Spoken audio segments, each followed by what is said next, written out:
Everybody, good morning. I just wanted to send out another video about some things that you may see later when you're taking the NCE or the comps or other stuff that you may want to know regarding CBT. Some of you already know Rational Emotive Behavioral Therapy by Albert Ellis, who, by the way, was quite a character. If you get a chance, look at some of his videos on YouTube. I remember in the doctorate program for our CBD class, we had to watch like an hour and a half video of Ellis, and which was interesting because it was cool to hear somebody, talking about therapy and basically cursing every 5 minutes. So, which was kind of funny.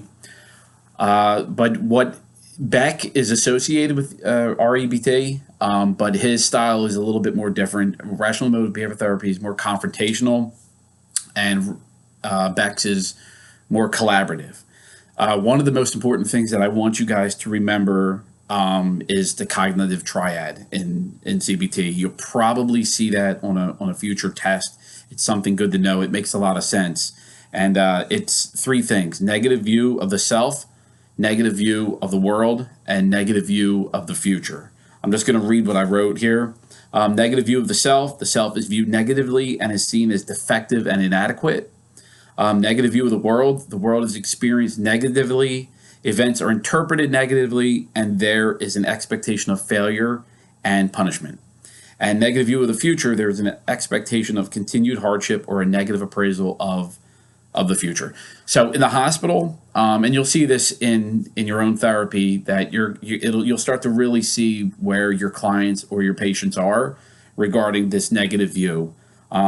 Regarding my work in the hospital, especially, I saw a lot of people who were suicidal, who made very real attempts to commit suicide, who still wanted to die, and was really upset and pissed off that they were still alive. You saw this connect on all three: negative view of self, world, and future. And as therapists, we're trying to give hope, and we're trying to, and why I think CBT works so well is we're trying to like break down their negative thoughts about these three, also their perceptions. I think later on I'm going to go into how I talk about perceptions in individual and in the group. Some of you may have already had me in class, and I talked about the Gestalt image and the poem and the way of trying to like break down this one way all or nothing thinking that the world is negative, my future is hopeless, and I'm defective. So I'm going to probably do that in a later tape, and you guys can hopefully use it with your clients, with your groups. Recently, I did a couple NAMI trainings, Nationalized Mental Illness, and I talked about this, and I actually used it in the group, in the presentation, which was pretty cool. The other thing I want to go over is the video for the cognitive distortions and explaining it. Some people I've already talked to about. The main goal for this, because you really need to know these cognitive errors before you do the DTR, because there's a column that's going to say what cognitive error, what cognitive distortion are you making. And if your clients or you as a therapist don't know and can't really pick it out, they're going to struggle at that part. They're going to get frustrated. They're going to think the homework's bullshit, and they're not going to finish it. So you really need to like focus what you guys did with the 4 weeks of just the one negative thought, negative situation, identifying the cognitive error, and then putting a wrap or a par or whatever you want to call it, the realistic, adaptive, and positive. Once your clients start to really get that down and start to really embrace it, and hopefully they can see like how this kind of can work, then you can break out the DTR. Because for the cognitive errors and the DTR competency videos, it's going to be a little bit longer because you're going to be trying to explain it. Now, some of you can go through. With some people, I've gone through each one and explained it to them. In a group setting, you're not going to do that, but you really, really want your clients, your patients, to understand which each one is. And you don't want to do like, hey, you know what mental filter is? Oh, yeah, I do. Okay. You really want to say, like, give me an example. What do you think it is? Because people can get really confused with overgeneralization to labeling, misleading, personalization, fortune telling. Like these can I can get very confusing, and you really want your clients to be able to like identify what error they're making and attribute it to that negative thought accurately. So I just want to go over some of this stuff. Some people asked me to really review these distortions. All or nothing thinking is these black and white thoughts. And you'll see it sometimes as almost looking like a core belief because it's built up. I'm a failure. I'm a piece of shit. I'm a fuck up. You'll hear all those kind of things. I'm a loser. Those kind of things are like these all or nothing, black or white. This is how it is. Overgeneralization. It could look like fortune telling sometimes. You have to be really careful. But overgeneralization can be because I'm shy, I'm never going to meet anybody. Because I did poorly in a test in one of my classes, I'm never going to graduate. I haven't been able to find a relationship with somebody who I care about and love, so I'm never going to get married. It's like finding something very small and you're overgeneralizing it to a bigger thing. Discounting the positives. And if you look back at the video where I talked about identifying the cognitive errors, and I kind of give you the example of me as a therapist doing group and thinking that somebody hates me in the group, and that's mind reading, and then going on, review that, because I think that's a really great way of explaining it in a group setting, how this cognitive errors can build and feed off each other. How can it really impact your feelings and what you think of yourself, and then your behaviors, whether it's isolating, avoiding, cutting, self-injury, drinking, addiction, those kind of things. It can kind of like spiral out of control to the point where, you're not really, your quality of life is really poor, and you're in a bad spot. So please review that. That should help, like with your cognitive errors assignment for the video. Discounting the positives. Think about someone giving you a compliment, and you're like, yeah, but you. Like, hey, Dr. Mack, this is a great class. I really appreciate, because, I'm getting a lot of compliments about it, but, someone basically kind of critiqued it in another way, and I feel like I'm letting people down. Those kind of things. Like, I discount the positives of the things that I'm doing, and I'm just focused on that very negative aspect. Jump into conclusions, which is mind reading and fortune telling. Like I said, like you can predict what someone feels like. I think some of the things I wrote down, I know she can't stand me because she wasn't really talkative and she walked away. Or I can tell that person doesn't like me because their arms were folded and, they didn't smile. Like, you're basically reading into like how they're feeling and what they're thinking, and you're attributing it. Now, some people can get really confused with that and personalize it, but there's going to be a difference.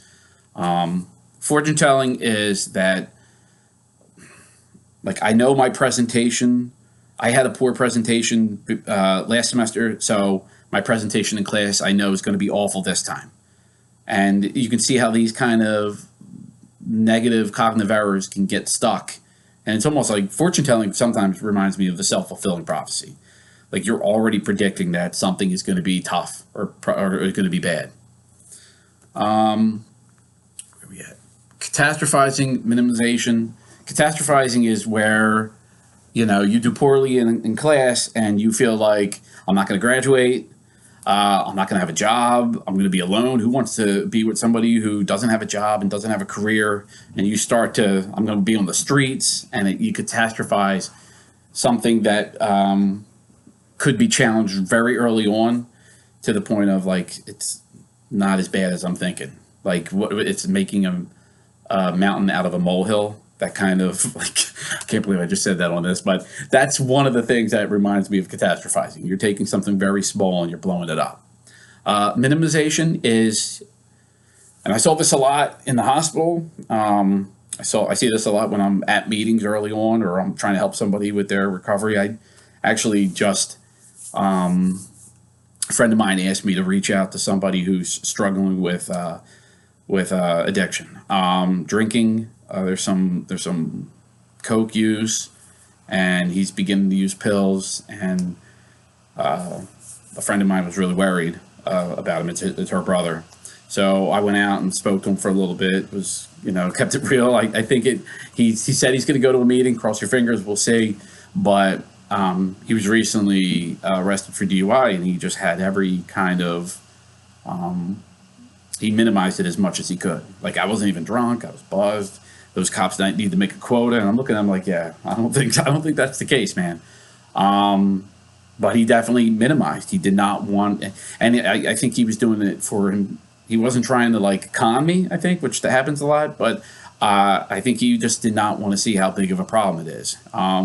He was kind of like maybe stuck in a little bit of denial, and he was minimizing all the things that were pretty tough for him. And thank God he was willing to talk to me, and we spoke for a little bit. But I mean, he did tons of these errors that I was able to like just not at the moment say, hey, you know what you're making there? You're making a minimization, or oh, you're beginning the fortune tell. Like, it's just that taking that and actually trying to challenge it at that moment. In a way, it's it can be really, really helpful. And I think with experience, everybody in this class, you'll get it. Like, you'll see how this works and how real this can be with your clients, patients, yourself, friends, family. You'll see it'll make a big difference. But that's minimization. Emotional reasoning, it's when someone feels depressed, they kind of like capture like I'm a loser, like because of the way they feel or their emotion they have, they put that feeling and thoughts on themselves. So one of the comments on your thing, I feel it, therefore it must be true. So if someone feels anxious before like a presentation, they may say like, I feel so anxious. I feel like I'm not capable of doing this. So however they're feeling, they kind of like put it on themselves. The emotional reasoning. This must be true if I'm feeling it. What's next? Should statements, I should never have done that. I'm such a loser. I should never have gotten in the car drunk. I should never have, went to that party and had a relapse. These should statements, they're just shaming a lot of times, and they kind of lower you and put you down. That's a pretty easy one. Once you hear that in session, any kind of should or shouldn't, you kind of can talk about it. Labeling and mislabeling. I'm a loser because I'm an addict. I'm a failure because I don't have a college education.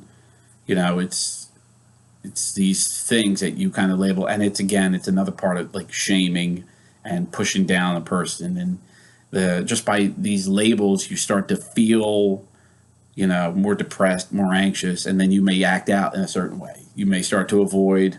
You may start to question. You may start to isolate.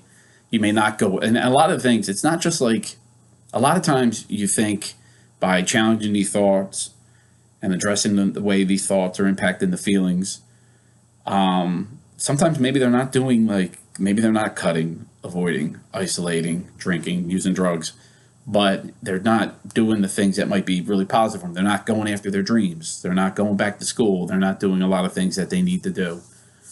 And personalization. You may see personalization as a aspect of,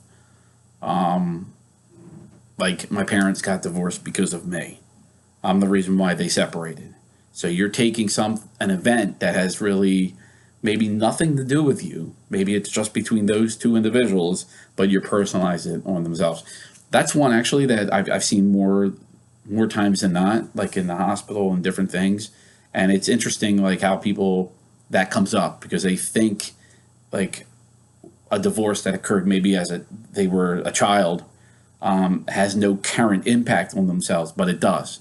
And that's one of the things I like about the conceptualization diagram, is because, you need to, that's something to be aware of as a childhood event or a life event. That like a divorce that you may brush off because you're thinking like, I was a kid when it happened, it doesn't have an effect. It actually does have like a presenting impact on how they think, feel, and what they do, whether it's in regards of how they deal with stuff, how they manage their emotions, or how they view relationships.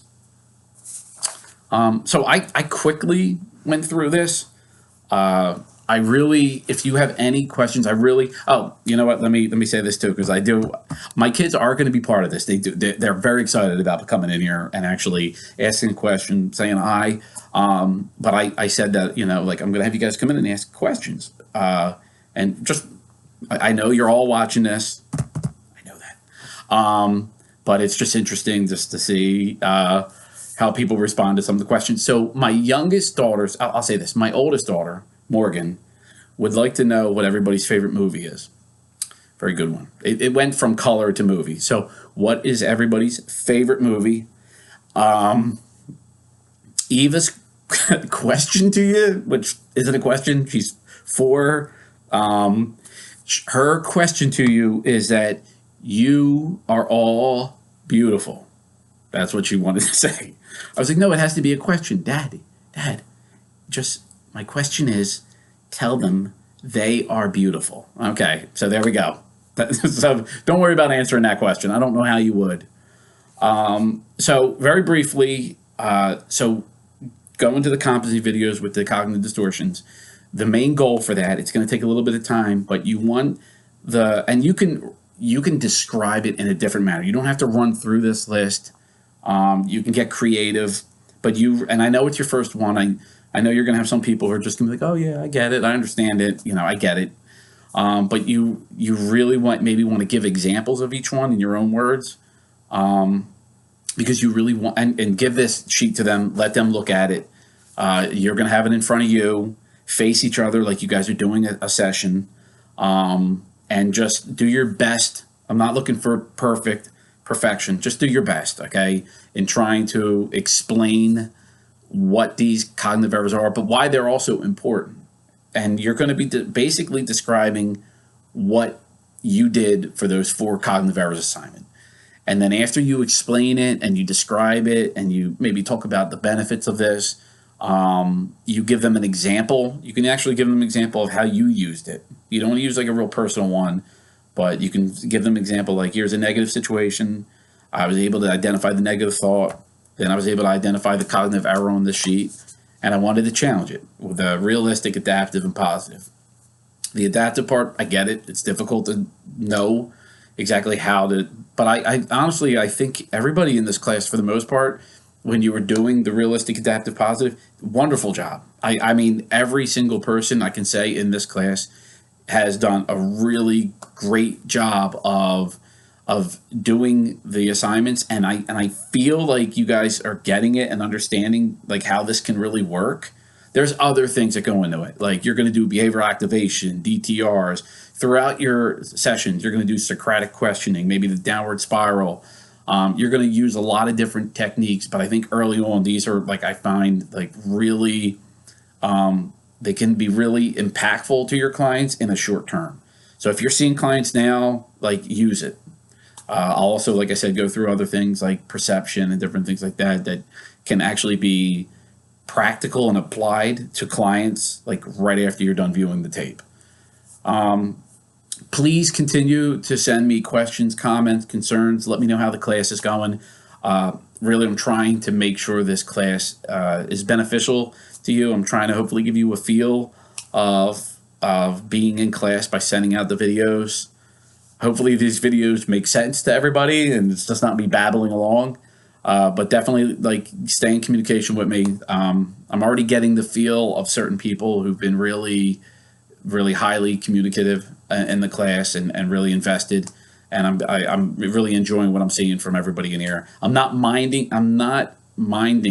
the online class as much as I thought I would in the very beginning.